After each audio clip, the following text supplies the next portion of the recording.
Bonjour à tous, troisième journée au Jumping International de Bordeaux et on commence cette quotidienne avec notre premier invité, Benjamin Ayot, champion de France 2014.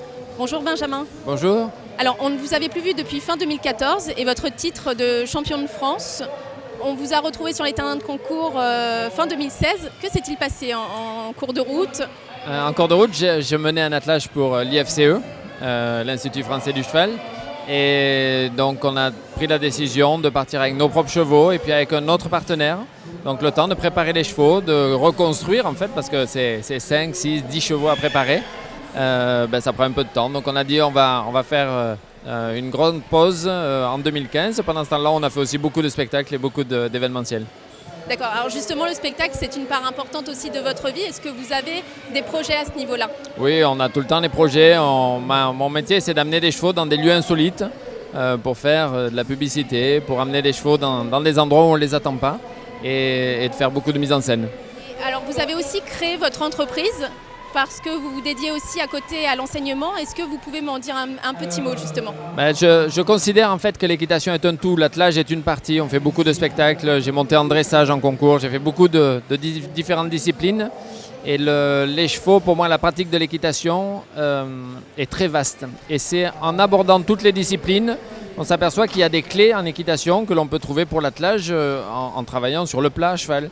Il y a des clés à l'obstacle pour l'attelage, il y a des clés à l'attelage pour l'obstacle. Quand je dis des clés, c'est-à-dire des exercices et des mouvements à demander chez le cheval qui font qu'à un moment donné, le cheval devient meilleur dans les autres disciplines.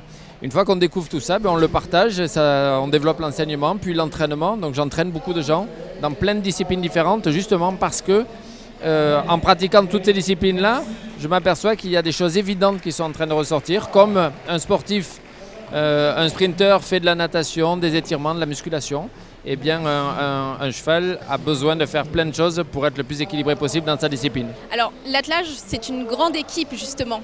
Comment s'organise un petit peu une compétition Coupe du Monde, comme ici à Bordeaux? Comment se déroulent un petit peu les coulisses? Alors, les coulisses, c'est la discipline, l'attelage, c'est la discipline de l'équitation qui, par obligation, se passe en équipe. Donc déjà, sur la voiture, on est 3. Il faut savoir qu'il y a une dizaine de chevaux à l'entraînement. Donc il y a un maréchal ferrant, il y a des vétos, ostéos, kinés, il y a tout un staff de l'équipe de France. Donc il y a vraiment, c'est un peu comme une écurie de Formule 1 si on comparait.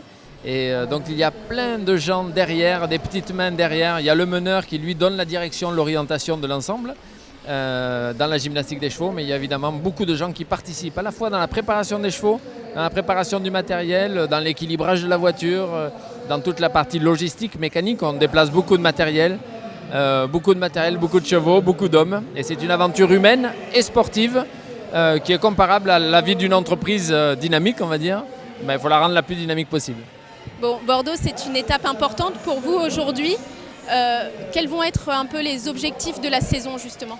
Alors, cette saison-là, en indoor, l'idée, c'est de préparer ce team qui est un team de jeunes chevaux. C'est des chevaux qui ont couru leur première étape Coupe du Monde à Genève il y a quelques mois. Et c'est de les préparer pour faire tout le circuit du top 10 l'année prochaine, 2017-2018. C'est vraiment ça l'objectif. Donc on est en pleine préparation et construction des chevaux. On va commencer à leur demander des choses complexes, mais l'idée est de les rendre très puissants. On a déjà en 2008, on était deuxième de la finale du top 10 avec un autre team. Et là on est en train de reconstruire avec des jeunes chevaux. Donc c'est une expérience que l'on a, mais je veux prendre le temps de préparer les chevaux gentiment. Oui, c'est ça, ça prend du temps.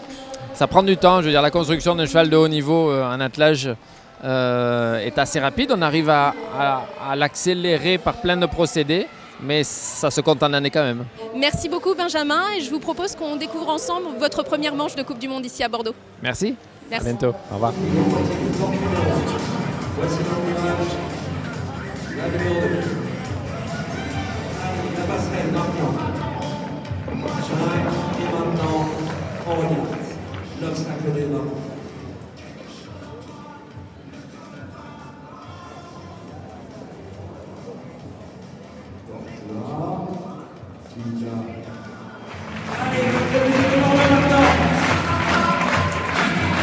Porte 12 et on termine maintenant sur la porte 13 dans le national.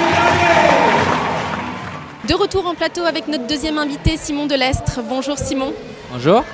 Alors, vous avez accueilli au sein de votre piquet 3 nouvelles montures fin 2016, Sultan du Château, Cannavaro et puis Chadino, avec lequel vous êtes illustré dans la grosse épreuve de vendredi soir.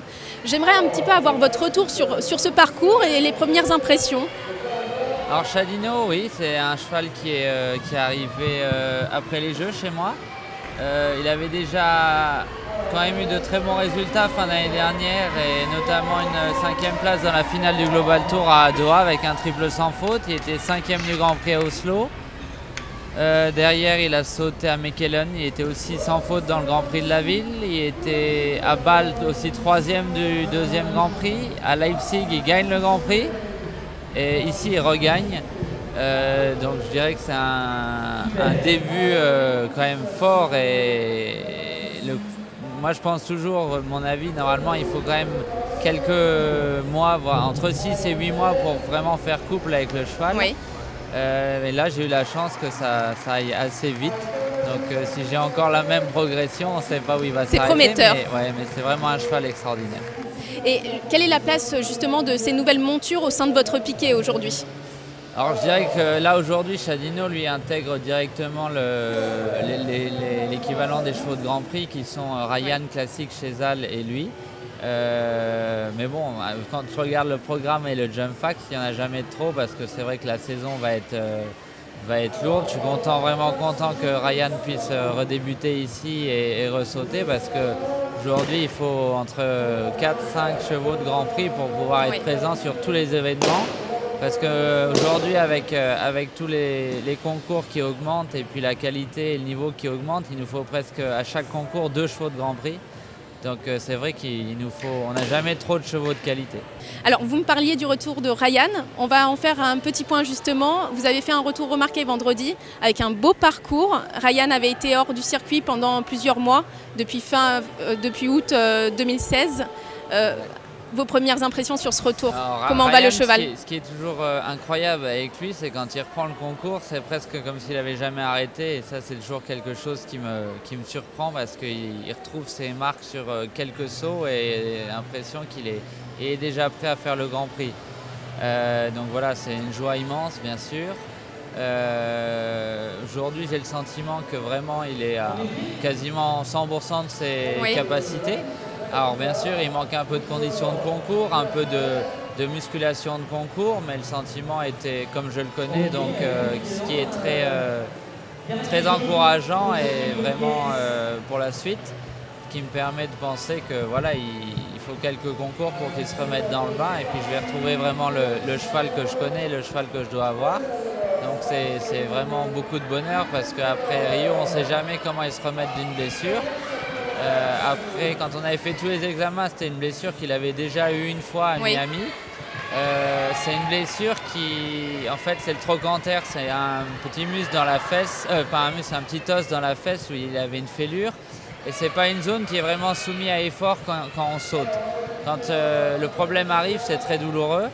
Mais quand il saute, c'est pas une zone qui est sollicitée pendant le saut. Donc c'est quelque chose qui laisse peu de séquelles à l'obstacle, heureusement, et tant mieux pour moi. Bon, vous gardez confiance en lui pour la suite? Ah oui, de toute façon, je pense que tout le monde l'a vu sauter vendredi. Et à chaque fois qu'il saute, c'est un spectacle. Et Bien sûr. C'est vraiment quelque chose d'extraordinaire. Donc c'est vraiment formidable. Est-ce qu'on peut faire un petit point justement, aborder vos objectifs pour cette saison? Les objectifs, je dirais, il y en a beaucoup puisqu'il y a énormément de concours de haut niveau de plus en plus et je dirais que chaque semaine est un objectif. Après, voilà, en ce moment on fait le circuit Coupe du Monde. Il y a la finale Coupe du Monde aux États-Unis dans quelques semaines maintenant.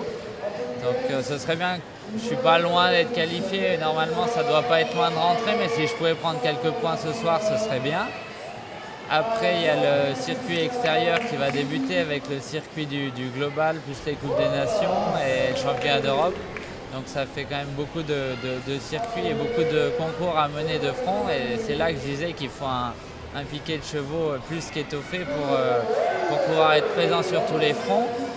Moi, normalement, cette année, j'ai un bon lot. Je devrais être présent quasiment sur tous les fronts. C'est les chevaux qui sont en maturité, je dirais, physique et expérimental.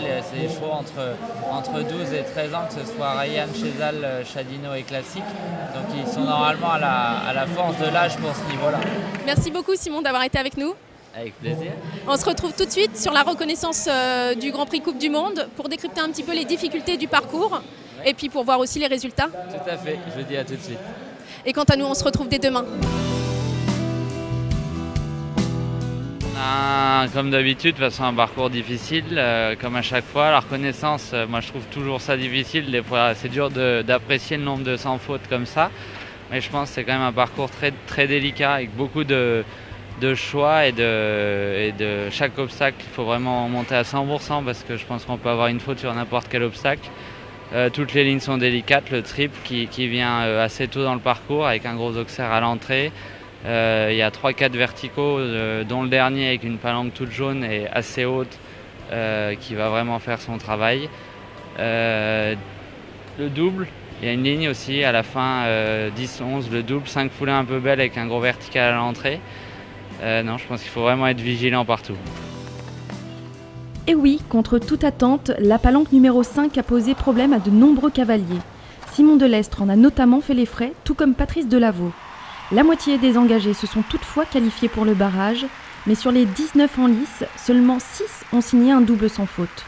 Et pour la deuxième année consécutive, après Kevin Stott, un Français est parvenu à se hisser sur la première marche du podium. En selle sur Catherine de la Roque, Julien Epaillard s'est offert sa toute première victoire en Coupe du Monde.